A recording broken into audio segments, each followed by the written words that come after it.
자, 안녕하세요. 건강하시죠? 자, 벌써 말도 많고 탈도 많았던 2020년이 하루 남았습니다. 자, 마무리 잘 하시고요. 내년에 많은 복들 받으시고 그 중에서도 또 우리 공부하신 분들은 내년에 32회 공인중개사 시험에 꼭 합격하시길 간절하게 바라고 기원합니다. 자, 오늘은 이제 짤강 마지막인데요.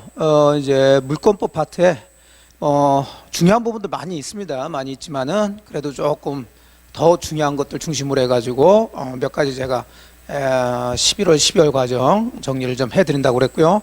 오늘은 이제 담보물권, 용의물권은 너무 이렇게 좀 분산이 돼서요. 이제 기본 과정 하면서 다시 한번 확인하시고 담보물권 중심으로 봅니다. 담보물권은 유치권하고 그 다음에 질권, 저당권인데 질권은 우리 시험에 빠지고요. 저당권, 그러니까 유치권, 저당권 두 개의 담보물권을 가지고 시험 문제 나오게 돼요. 자, 그 중에서도 이제 오늘 마무리하는 과정에서는 이제 유치권 중심으로 좀 들어가도록 하겠습니다. 물론 저당권도 문제 많이 나오고 하는데 양이 너무 많아요. 그것은 나중에 또 기본 과정 가면서 천천히 보시면 되겠어요. 자, 이제 여기를 좀 보시게 되면 그 유치권을 들어가기 전에 우선 이제 담보물권의 공통적인 성질을 좀 먼저 보고 들어가죠. 이걸 이제 통유성 이렇게 얘기하는데 이 담보물권이라는 것은 보통 그냥 물건과는 좀 다른 특징을 가지고 있다고요. 기본적인 물건은 물건이지만 항상 담보물권 그러면 담보, 뭘 담보하는 거예요? 채권 담보죠. 그러니까 항상 담보물권은 채권을 생각하셔야 돼요. 채권 떠나서는 담보물권이 있을 수가 없습니다.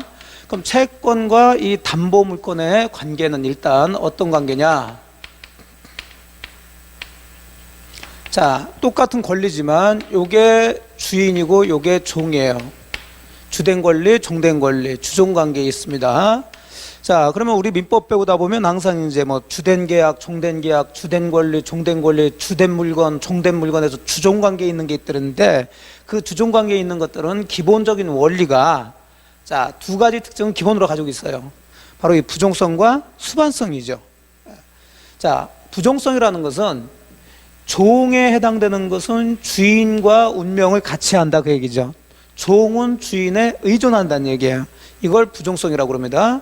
그럼 여기 같은 경우 종이 담보물건이고 주인이 채권이니까 부종성이라는 것은 종인 담보물건이 유치권, 저당권 같은 것들은 그 피담보 채권, 자, 요 주인에 의존하는 성질을 부종성이라 하면서 자, 여기서 이제 주의해서 보실 게 이제 2번 같은 지문인데 그러면 피담보 채권이 성립하지 않으면 의존하게 되니까 주인이 있지 않으면은 종인 담보물권도 성립할 수가 없어요. 아무리 저당권 계약하고 저당권 등기를 했다 하더라도 채권이 없는데 저당권 등기했다고 해서 그 저당권이 성립된 것은 아닙니다. 또 반대로 피담보 채권이 소멸하면 자, 채권이 있었다가 채권이 소멸하면 담보물권은 당연히 자연스럽게 소멸되는 거예요. 그러니까 돈 빌려줬다가 돈을 저당권 설정했어요. 근데 돈을 갚았습니다. 저는 돈을 받았어요. 그럼 채권이 없어졌죠. 어떤 형태로든 채권이 없어졌으면 저당권 등기를 말소를 하든 안 하든 상관없이 그 저당권은 그대로 소멸한다는 거. 특히 이 두 가지 주의해서 좀 보시고 이게 이제 부종성에서 나오는 성격이고요. 자, 수반성은 수반이니까 따라다닌다는 얘기죠. 그럼 누가 누굴 따라다니겠어요? 종이 주인을 따라다녀야죠. 주인 이도령이고 종은 방자 그렇게 생각하시면 돼요. 주인 가는 곳에 종이 가야 된다는 얘기죠. 그래서 수반성은 피담보 채권 주인이 이전되면 그 종인 담보물권도 같이 이전되는 성질을 요걸 수반성이라고 그래요. 가장 기본적으로 주종관계 그러면 항상 머릿속에 이런 부종성과 수반성을 여러분들이 딱 아주 그냥 습관처럼 딱 떠올라야 된다는 거죠. 부종성, 수반성. 부르 떨면서 떠올라야 돼요. 부종성, 수반성. 근데 이 부종성이라는 것은 절대적인 거예요.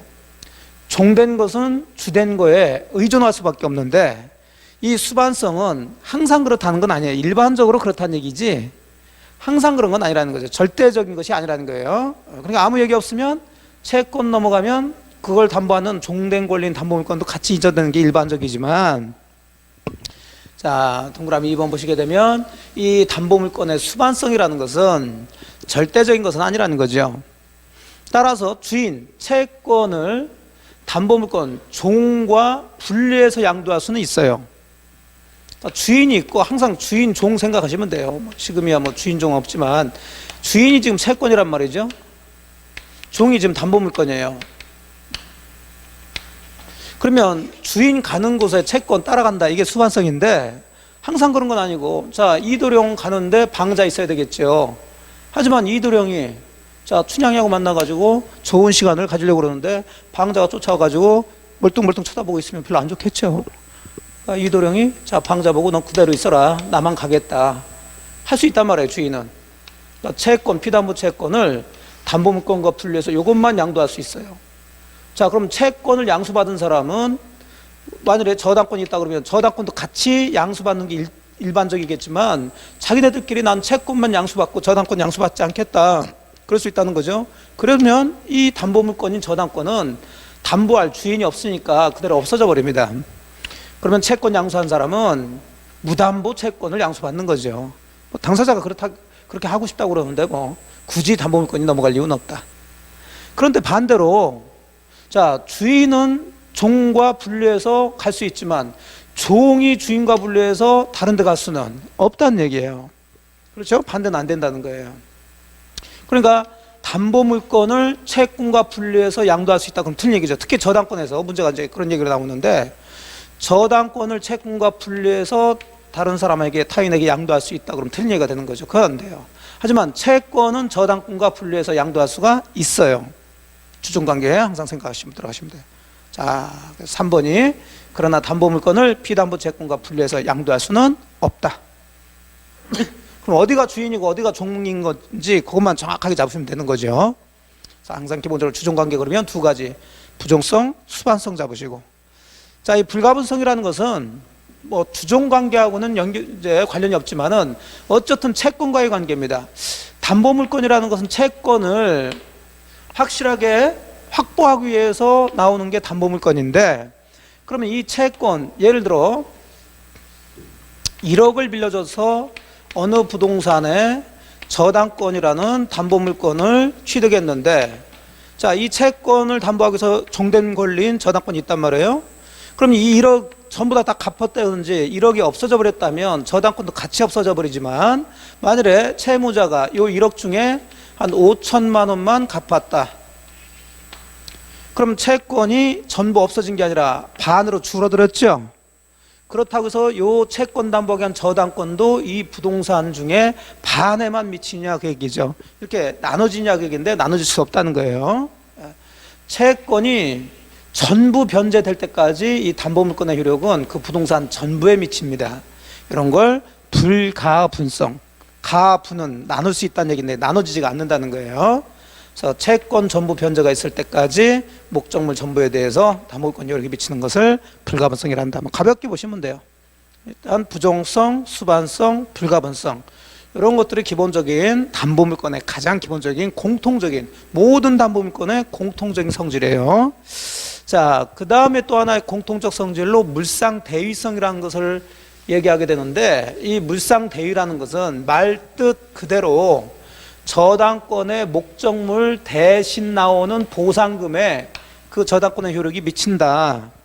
말 뜻을 이렇게 하나씩 잡으면 돼요. 어떤 경우냐?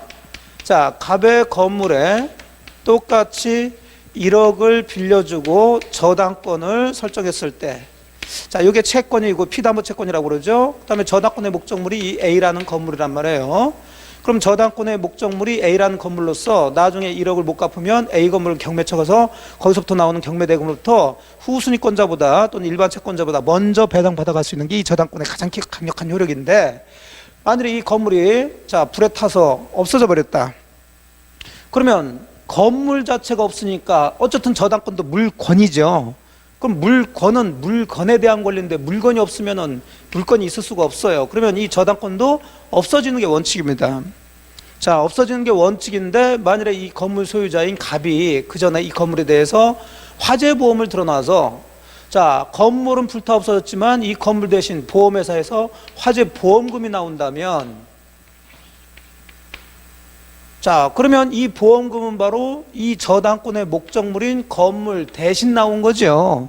그렇다면 이 저당권은 이 건물 대신 나온 이 보험금에도 계속 효력이 미친다, 그런 얘기죠. 그래서 이 보험금으로부터 요 1억을 우선 변제받을 수가 있는 이런 성질을 물상대위라고 그래요. 물상대위. 자, 그래서 천천히 읽어보시면 담보물에 멸실이 있거나 훼손 또는 공용징수, 수용 같은 경우로 인해서 담보권 설정자가, 즉 소유자가 받을 금전 등의 대상물에 그 담보물권의 효력이 계속 미치는 것을 뭐라 한다고요? 물상대위성이라고 그러는데, 앞서 보셨던 부종성, 수반성, 불가분성은 모든 담보물권에 다 인정을 해주는데, 물상대위성은 다른 사람보다, 후순위권자보다 우선 변제 받을 때만 물상대위성이라는 게 인정돼요. 그래서 유치권에는 물상대위성이 인정되지 않습니다. 좀 어렵죠. 이런 것들은 나중에 이제 유치권 배우면서 인정되지 않는 거, 인정되는 거 그냥 외워서 들어가시면 돼요. 이런 것들은 천천히 하려면 이게 민법적인 그런 어떤 것들이 자꾸 이게 시간이 많이 걸리고 이해하기가 어려우니까 그냥 의미만 이해하시고, 저당권 파트에서 이제 물상대위라는 얘기가 이제 주로 시험 문제 나오고, 유치권에서는 아예 물상대위성이 인정되지 않는다. 이 정도에서 담보물권의 통효성에서 공통적인 성질 4가지 보셨어요. 자, 주종관계 관련해 가지고 부종성, 수반성 기억하시고, 채권 전부 다 변제되기 전까지는 그 담보물권의 효력은 그 부동산 전부에 미친다. 불가분성. 그 담보 물건이 없어졌다 또는 수용당했다. 자, 그러면 그거 물건 대신 나오는 금전 같은 것들이 있을 텐데, 뭐 화재 보험금이라든지 뭐 수용 보상금 같은 게 있겠죠. 거기에 계속 담보물권의 효력이 미치는 것을 물상대위성이란다. 다만 유치권에는 인정되지 않는다. 자, 이렇게 담보물권의 공통적인 성질을 보시고, 자, 이제 유치권을 좀 정리를 하도록 하죠. 유치권.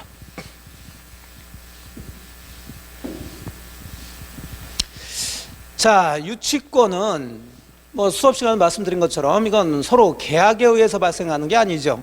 계약에 의해서 발생하는 것을 우리가 약정담보물권 얘기하는데, 자, 이건 계약하지 않고 계약을 하지 않았다 하더라도 법적으로 일정한 요건이 갖춰지면 당연히 성립해요. 이런 것들을 이제 법률 규정, 자, 법률 규정을 줄이면 뭐라고 그래요? 법정이라고 그러죠. 법정.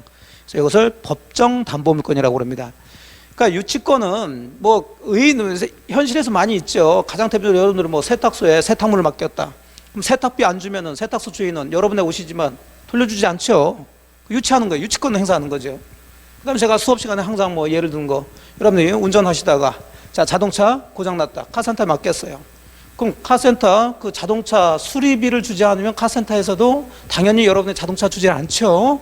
그 카센터 사장은 지금 여러분의 자동차에 대해서 수리비 채권을 받기 전까지는 난 못 돌려주겠다. 유치권 행사하고 있는 거예요, 여러분들. 뭐 공사했는데 건물 져달라고 해서 공사했는데 다 졌는데 공사 대금을 안 준다. 그럼 당연히 건축업자가 그 유치권 행사하면서 건물을 잡겠죠. 이런 것들 다 유치권이라고 그런다.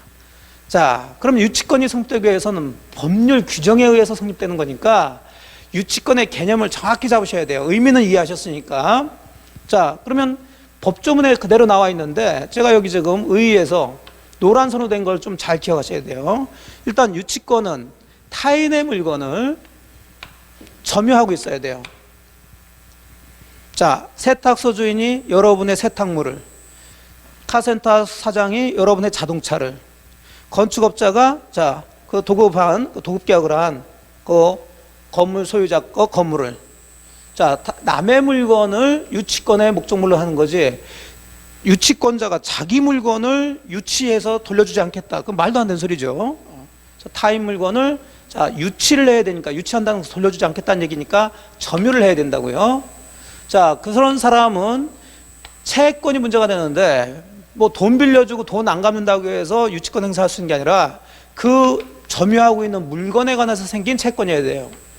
그래서 이 채권이 아주 독특하죠. 유치권은 그 채권이 변제기에 있는데, 즉 갚을 때가 됐는데 갚지 않으니까 그럼 나도 네가 돈 줄 때까지 그 물건을 돌려주지 않겠다라고 행사하는 것을 이걸 유치권이라고 그래요. 법정담보물권이죠. 자, 그럼 4가지 요건이 기본적으로 갖춰져야 되겠네요. 타인 물건을 뭐 해야 돼요? 점유해야 되고, 채권은 그 물건에 대해서 생긴 채권이어야 되고 그 채권이 변제에 있어야 된다. 자, 그 다음에 이제 성질을 간단하게 보시면 이것도 담보물건이니까 부정성, 수반성, 불가분성 다 인정됩니다. 하지만 자, 돈 안 갚는다고 해서 유치권 가진 사람이 그 물건을 직접 경매 쳐가지고 경매는 신청할 수 있어요. 왜냐하면 점유하다 보면 여러 가지 문제가 생기니까. 하지만 경매 대금으로부터 다른 후순위권자나 일반 채권자보다 우선 변제 받을 수는 없어요. 우선 배당 받을 수는 없습니다. 그게 이제 저당권하고 아주 큰 차이가 나는 거죠. 굉장히 좀 소극적인 담보물건이에요. 그래서 우선 변제권 없어요. 그렇기 때문에 아까 보셨던 물상대위성도 없습니다. 그 다음에 우리가 앞쪽에서 간단하게 물권적 청권이라는 걸 배우셨는데, 유치권도 당연히 물권인데, 자, 유치권을 침해했다고 해서 유치권에 기한 물권적 청권은 인정되지 않아요. 아주 대표적으로 유치권에서 인정되지 않는 것들, 우선 변제권, 물상대위권, 물권적 청권, 이 세 가지 인정되지 않는다. 자, 유치권은 우물, 물 없다, 이렇게 보시면 돼요. 우물에 물이 없어요. 유치권은 우물에 물이 없죠. 유치하죠. 예. 하지만 시험 공부는 뭐 그렇게 하는 거죠, 뭐. 예. 그래서 유치권은 우물에 물이 없다. 자, 올해 시험에 나왔던 게 이거죠. 다음 중 담보물권의 통유성 중에 유치권에 인정되는 거, 안 되는 거 골라봐라는 거예요. 이거 인정되지 않죠. 자, 이제 기초 잡고, 그럼 유치권은 법정 담보물권이니까 어느 때 성립하느냐. 항상 법률 규정에 의한 것은 어느 때, 자, 성립되냐 안 되냐가 문제가 되는 거죠. 계약이 아니니까. 그러면 그건 막 들어갈 게 아니라, 자, 법에 정해진 대로 찬찬히 들어가시면 돼요. 네 가지 순서대로 들어가시면 되겠죠. 자, 들어가 봅니다. 첫 번째는 유치권의 목적물은 타인의 물건이어야 된다. 타인의 물건. 자, 여기서 말하는 타인 그러면 이제 얘기를 하는 거예요. 타인 그러면은 유치권자 아닌 사람을 얘기하는 거니까 꼭 채무자일 필요는 없어요. 채무자 아닌 제3자의 물건도 유치권의 목적물은 될 수 있다는 거, 이거 주의해서 보시고, 제3자 것도 포함된다. 그러니까 당연히 유치권자 자기 물건에 대해서는 유치권이라는 것이 성립될 수가 없겠죠. 그 다음에 여기는 안 나왔지만 물건이면 돼요. 그러니까 동산은 됐던 부동산으로 됐던 다 유치권의 목적물이 될 수가 있습니다. 첫 번째 요건, 유치권의 목적물은 남의 물건이어야 된다. 그 타인은 꼭 채무자일 필요는 없다. 제3자의 것도 가능하다. 자, 그럼 두 번째 이제 뭘 봐야 될까요? 점유를 봐야 되겠죠. 그 물건, 남의 물건을 점유하고 있어야 돼요. 유치는 돌려주지 않겠다는 얘기니까 유치권자가 점유를 하고 있어야 됩니다. 그 점유는 유치권이 성립하기 위해서도 점유를 해야 되지만 유치권이 계속 존속하기 위해서도 점유가 계속돼야 돼요. 왜? 돌려주지 않는 거니까. 여러분이 자, 자동차를 고쳐달라고 카센터 주인한테 맡겼단 말이에요. 그럼 카센터 주인이 여러분의 자동차를 점유하고 있잖아요. 자, 점유해서 여러분이 수리비를 줄 때까지 나도 자동차를 못 돌려주겠다, 이게 유치권인데, 그렇다면 계속 그 카센터 주인은 여러분의 자동차를 뭐 하고 있어야 되냐면 점유가 되고 있어야 계속 유치권을 행사하는 거죠. 아니, 그 자동차를 여러분한테 그냥 줘버렸다면 점유를 잃게 되는 거고, 그럼 당연히 유치권도 없어지는 거죠. 그래서 유치권은 점유가 있어야 성립이 되면서 점유가 있어야 계속 유치권이 존속이 된다. 그 점유를 잃게 되면 유치권도 소멸된다는 거 잡으시고. 그럼 점유하기만 하면 되니까 간접 점유로도 가능하겠죠. 우리가 점유권 배우셨어요. 간접 점유도 점유 맞다고 그랬죠. 가능합니다. 또 이 점유는 적법한 점유여야 돼요. 도둑놈이 여러분의 자동차를 훔쳐가 놓고서는, 그럼 도둑놈도 여러분의 자동차를 점유는 하고 있죠. 그래놓고 고쳤다고 해서 여러분 보고 여러분이 자동차 내놓으라고 그러니까 내가 고쳤는데 수리비 안 내주면 나 그 자동차 안 돌려주겠다. 도둑놈이 그런 짓 할 수 있겠어요, 우리가 상식적으로? 그건 안 된단 말이죠. 왜? 도둑놈의 점유는 적법한 점유가 아니니까. 이해되시죠?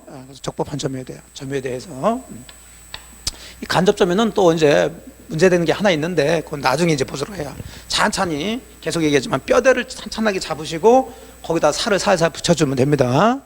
자, 그 다음에 채권이 문제가 되는데, 담보물권이니까 반드시 채권이 있어야 되는데, 요 유치권이 성립되기 위한 채권이 아주 독특하죠. 자, 앞쪽에서 보셨어요? 그 점유하고 있는 물건에 관해서 생긴 채권이어야 돼요. 요걸 멋있게 이제 결련관계가 있어야 된다. 물건과 채권에서는 결련관계가 있어야 된다. 항상 결련관계 그러면 무슨 관계? 밀접한 관계다, 이렇게 생각하시면 돼요. 밀접한 관계. 자, 근데 이런 것들을 이해하시면서 공부하시기가 좀 어렵단 말이에요. 이거 어떻게 보면 그 물건에 대해서 생긴 채권 같기도 하고 어떻게 보면 아닌 것 같기도 하고 그래요. 그래서 일단 가장 기본적으로 유치권을 행사할 수 있는 채권으로는 비용상환청권 가장 대표적인 거죠. 자, 그 건물 임차인이 자, 건물 빌려가지고 사용하다가 비과세. 자, 비과세에서 고쳤다. 그 필요비 달라고 할 수 있다고 그랬죠? 그럼 건물에 대해서 필요비가 나왔으니까 그 건물 고치느라고 나왔으니까 그거 달라. 그거 안 주면 나도 그러면 돌려주지 않겠다. 아까 얘기했던 공사대금. 건물 공사했어요. 그럼 건물 직접 건물에 대해서 공사를 했는데 그 공사대금 안 주니까 그럼 나도 그 건물 돌려주지 않겠다. 유치권 행사할 수 있죠. 수리비 채권. 이런 것들이 가장 대표적으로 자, 유치권을 행사할 수 있는 피담보 채권이 될 수 있는 건데 자, 임대차에서 권리금이라든지 권리금 반환청권이라든지 임차 보증금 반환청권, 그 다음에 매매계약하면서 매매대금 채권 같은 경우 자, 요런 것들은 받을 돈이 있다 하더라도 요런 거 안 준다고 해서 유치권 행사할 수는 없어요. 자, 이거 왜 그러냐면 이것들은 전부 다 계약에 의해서 발생된 채권이지 그 물건 자체에 대해서 발생된 채권은 아니라고 보는 거죠. 그러니까 이런 것들은 이제 이해하시기가 어렵고 또 문제 풀 때 이해하면서 문제 푸는 게 어려우니까 아예 이런 것들은 그냥 안 되는 거 세 가지가 있어요. 대표적인 거. 그거 딱 기억하시라고. 자, 여기 권리금의 권, 임차 보증금의 보, 매매대금의 매 해서 권보매 이렇게 해서 이제 수업 시간에는 이제 조금 이제 재밌게 해가지고 이제 외우는 방법 얘기해 드립니다. 일단 유치권에서 권보매 나오면 된다, 안 된다? 안 된다 이렇게 보시면 돼요. 그래서 채권 정리하셨고, 자, 그 채권은 변적에 도래돼야 된다. 이거 뭐 크게 문제 없고 나중에 유익비에 대한 얘기 한마디 이제 하면 됩니다. 자, 그러면 여기까지가 법에서 정해진 유치권의 성립 요건 4가지예요. 자, 다시 한번 해볼까요? 자기 물건, 타인 물건, 타인 물건이어야 돼요. 그 타인 물건은 꼭 채무자일 건 필요 없다. 채무자든 제3자거든 유치권자 아니면 돼요. 유치권자께 아니면. 그 타인 물건을 어떻게 하고 있어야 된다고요? 점유를 하고 있어야 되는 점유. 점유는 자, 돌려주지 않겠다는 얘기니까 그 점유는 성립 요건이면서 전속 요건이죠. 그러니까 점유를 잃게 되면 유치권도 없어지게 돼요. 또 간접 점유도 가능하죠. 하지만 점유는 적법해야 된다. 잡으시고. 자, 그 다음에 채권이 문제가 된다고 그랬어요. 그 채권은 돈 빌려주고서는 안 갚는다고 해서 그 사람 물건 가져가가지고 나도 안 돌려줘 이렇게 하면 안 돼요. 그 물건에 관해서 생긴 채권이어야 된다. 자, 그 물건에 대해서 생긴 채권의 대표적인 게 비용상환청권이에요. 필요비, 유익비 상환 청구, 또 공사대금 채권 같은 것들, 수리비 채권. 하지만 안 되는 거 권보매, 권리금, 보증금, 매매대금 나오면 이것들은 유치권 행사할 수가 없다는 거. 그다음 그 채권은 변제기에 있어야 되죠. 변제기. 자, 이렇게 4가지가 법에 정해진 건데 그러면 이 4가지를 갖췄다고 해서 무조건 유치권이 다 성립되느냐? 자, 그렇진 않고요. 유치권을 규정하고 있는 320조가 있는데 아까 보셨던 그 법조문이 자, 우리 물권법은 강행 규정이 많다고 그러는데 사실 이것은 임의 규정입니다. 우리가 상식적으로도 카센터에다 여러분이 자동차를 맡겼어요. 일반적으로 그 수리비를 주지 않으면은 카센터 사장님은 또 여러분의 자동차를 유치해서 여러분한테 자동차를 돌려주지 않을 수 있죠. 그 얘기는 앞서 보셨던 4가지가 다 갖춰졌다는 얘기예요. 근데 그렇다고 해서 무조건 유치권이 다 성립되느냐? 만일에 여러분하고 카센터 사장님이 아주 잘하는 동네 뭐 형님하고 되는 그런 사이다. 그러면 얘기할 수 있죠. 내가 수리비 내가 나중에 줄 테니까 자동차는 좀 먼저 주시오. 알았어. 그럼 내가 수리비 나중에 받고 내가 자동차 먼저 줄게. 그 얘기는 아무리 유치권이 성립될 수 있는 요건이 갖춰졌다 하더라도 그 유치권은 성립하지 않는 걸로 카센터 주인하고 여러분이 특약할 수 있다는 걸 약정할 수 있어요. 이해되시죠? 그러니까 유치권이 성립되려면 이런 유치권을 배제하는 특약이 없어야 된다는 거죠. 그래야지 이제 최종적으로 유치권이라는 게 성립이 되는 거예요. 그럼 여기서는 이제 이거는 그렇게 신경 쓰지 마시고 자, 유치권 배제 특약은 할 수 있냐 없냐 자, 이런 걸 이제 질문되죠. 유치권은 법정 담보물권이라 하더라도 당사자끼리 배제 특약을 할 수가 있어요. 유효가 됩니다. 무효 그럼 틀려요. 그러면 그 특약에 따르는 유치권 배제 효력은 특약 당사자만 주장할 수 있느냐 아니면 다른 사람도 주장할 수 있냐 그 얘기인데 다른 제3자도 주장할 수가 있다라는 거예요. 특약에 대한 것은. 자, 올해 또 요게 이제 정답이 됐던 거죠. 유치권에서 2문제가 나왔는데 하나는 이제 유치권의 이제 성질 물어본 거 있고, 하나는 유치권의 성립 요건 중에서 이제 요거. 자, 그 유치권 배제 특약 당사자만 주장할 수 있다고 틀렸죠. 당사자뿐 아니라 다른 사람도 주장할 수가 있어요. 자, 여기까지 해서 기본적인 유치권의 성립 요건까지 해서 담보물권에 관한 얘기들 가볍게 정리를 해봤어요. 예. 자, 뭐 그 이외에 여러 가지 얘기가 있지만은 아까 말씀드린 대로 너무 한꺼번에 많이 하시다 보면 벅찹니다. 예, 벅차니까 요 정도 개념과 그 다음에 뼈대를 잡아놓고 그 다음에 다시 1, 2월 달부터 다시 살을 붙여서 천천히 나가시면 돼요. 자, 오늘 강의는 요 정도에서 마무리 짓고요. 2020년 직접 뵙고 자, 마무리를 좀 해야 좋은데 그렇지 못하고 자, 이제 마지막 정리를 좀 이렇게 해서 끝내도록 하겠습니다. 어쨌든 2020년 참 힘들었던 그런 한 해였는데요. 잘 보내시고 2021년도 뭐 만만치는 않겠지만은 그래도 희망을 가지고 우리가 힘내서 화이팅해서 내년에 꼭 합격할 수 있도록 그렇게 좀 저도 노력하고 여러분들도 같이 노력했으면 좋겠습니다. 자, 고생 많으셨습니다.